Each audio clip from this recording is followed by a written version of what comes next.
We touched on this the other day, but since we witnessed the domination by Joel Embiid in a very quiet fourth quarter from Jokic, I'd like to talk more about the Jokic Embiid feud. What did you guys see during that game, and did that head-to-head put Embiid as the front runner of the MVP race?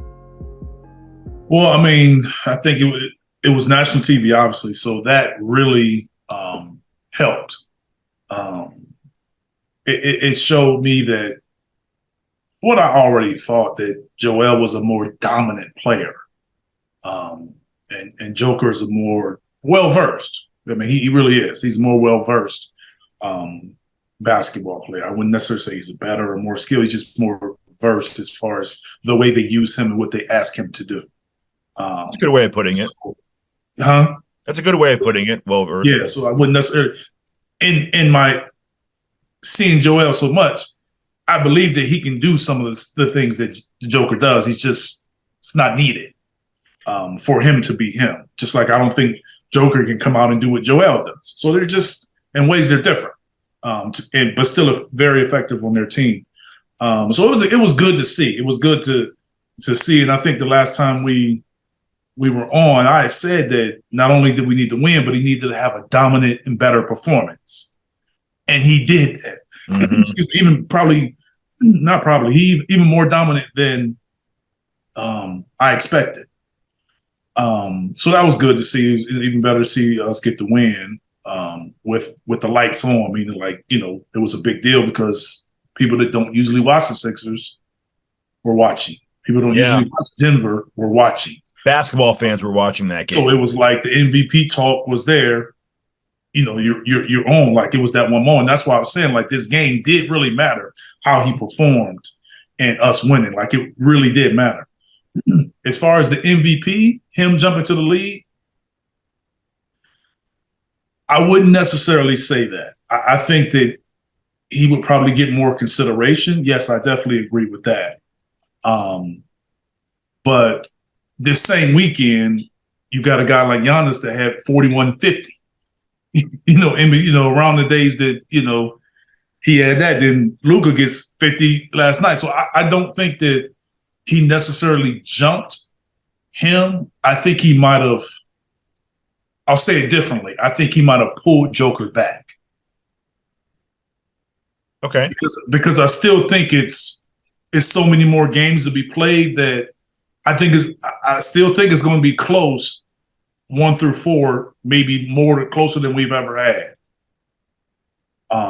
But yeah, I do not think that it's just leap and people like, oh, they just going to dismiss what Joker and Giannis, all these guys have done. I just think that it just made it a tighter race. People that like Joel will still keep him up there, but people that like Joker will not necessarily jump Joel up there. I just think, I think he pulled him back. I think he made it tighter. It made it more interesting, but I don't think that the masses see it that way. Me personally, I've always thought that it was closer than other people have came out advertised. So to me, it's still close. I always thought it was closer than other people thought. Yeah. For anyone who thought it was close, that made a difference. But for all the Joker's my guy, no matter what, it didn't do anything. Let's be honest. It's one game is what they say. So and this is part of the problem with media in general. What's the whole my guy, your guy? I complained about this recently. It's created such a division and such a hatred amongst other players. It all turns to I'm right. That's the one. That's true. What I'm saying, it turns into when you like a guy, you got to talk negative about the other guy. Yeah, yeah. Don't talk just whoever you like. Just say why you like him. You don't have to. It all started with this whole debate with, MJ and whoever, Wilton, whoever, LeBron and whoever. Mm-hmm. You always got to bash a guy to lift a guy up. Like, this isn't the case. They're all great players.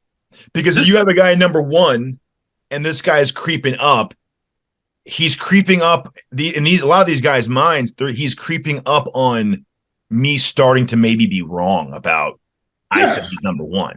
And I don't want to be wrong. No one wants to be wrong, right? So every time someone has a good game, kick him down. Good game, kick him down. Like, no, he's not taking my guy. He doesn't do that. Yeah, I mean that.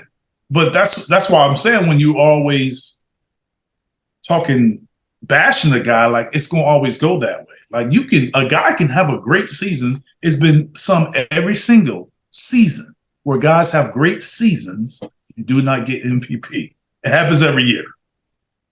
Let me ask you a question real fast.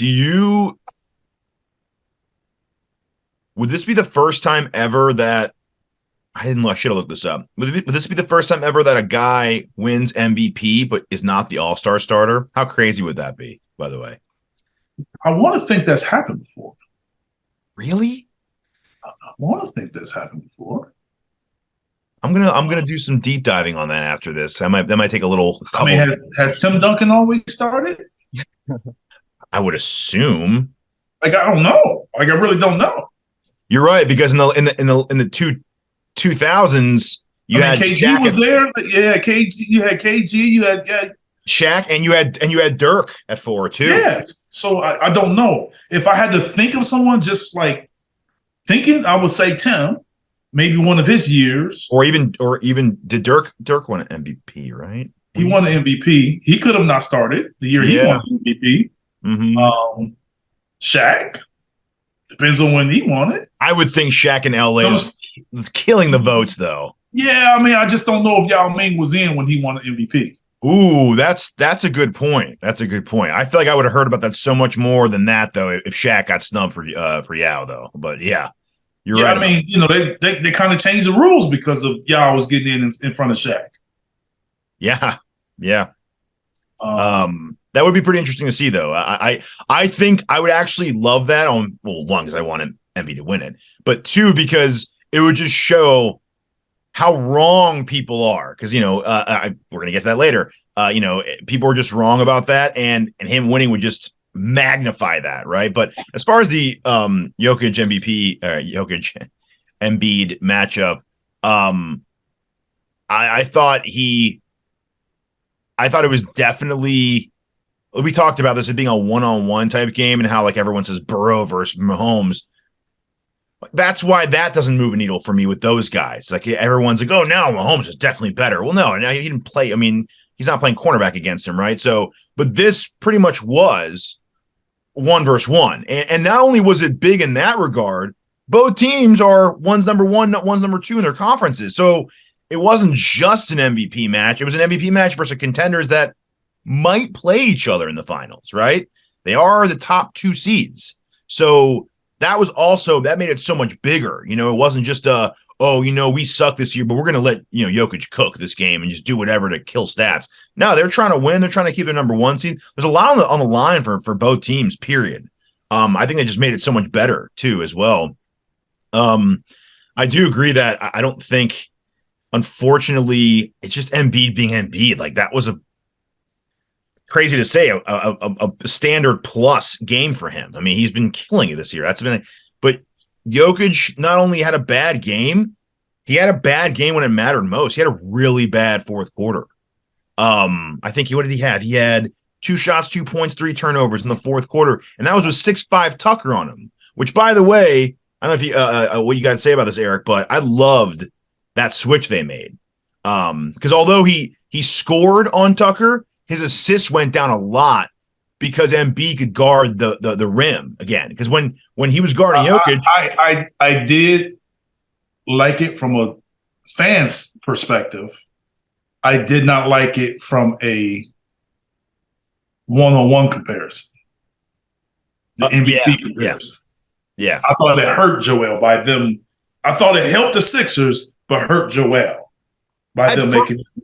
When I first saw him do it, I thought the same thing. But then when I realized, they're not scoring at will on these back cuts anymore.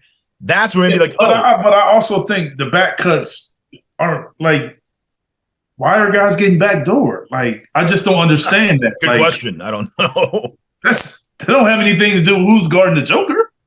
That's just bad defense. It was bad defense, but maybe with Embiid down there, manning the bottom, people are still scared. They're not going to do it as much. It won't be as effective, maybe. I don't know. No, it was because Joel wasn't pressuring the ball. That's the difference.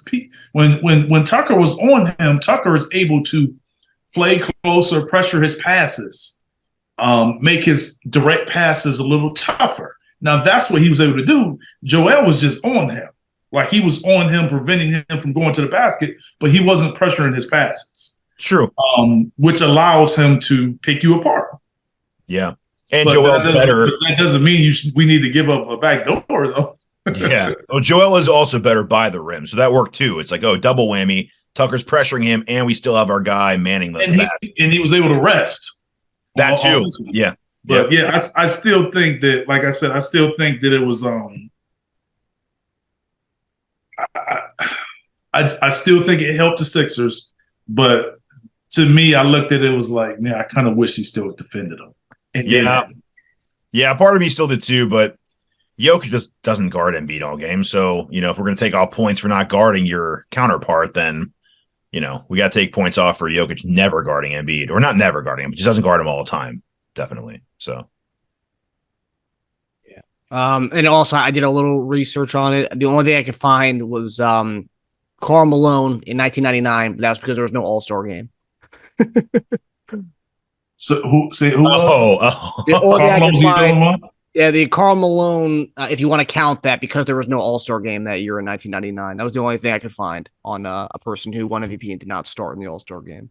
So by default, that's by default, that might be the only one. It was different. The voting was different too. Like it was, I'm just trying to think. Like since I've been around the NBA,